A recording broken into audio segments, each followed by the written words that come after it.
सोलापूरच्या तापमानात दिवसा गणिक वाढ होत असून यावर्षीच्या हंगामातील उच्चांकी 42.8 अंश सेल्सिअसची नोंद काल मंगळवारी झाली। दुपारी 2 वाजेपर्यंत शहर परिसरात अंगाची लाही लाही करणारं ऊन होतं। त्यानंतर मात्र सतत ऊन सावलीचा खेळ पाहायला मिळाला। शिवाय मध्ये मध्ये वादळी वारे सुटून धुळीचं मोठं लोटही उठत होते।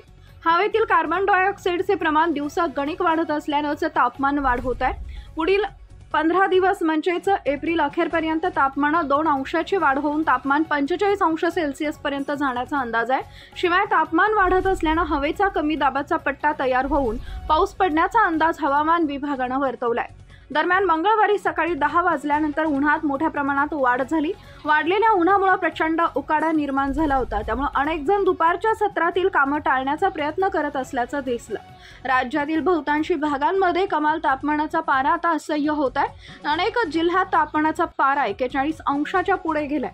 आता पुढील 5 दिवस राज्यात तापमानात वाढ होण्याचा अंदाज आहे। त्यामुळे राज्यात उष्णतेची लाट दिवसागणिक अधिकच तीव्र होणार आहे। सध्या राज्यात पावसाची शक्यता नाही, उलट या ढगाळ वातावरणामुळे आता उष्णतेचा दाह आणखी जाणवण्याची शक्यता आहे। त्यामुळे नागरिकांनी काळजी घेण्याचं आवाहन हवामान खात्यानं केलंय।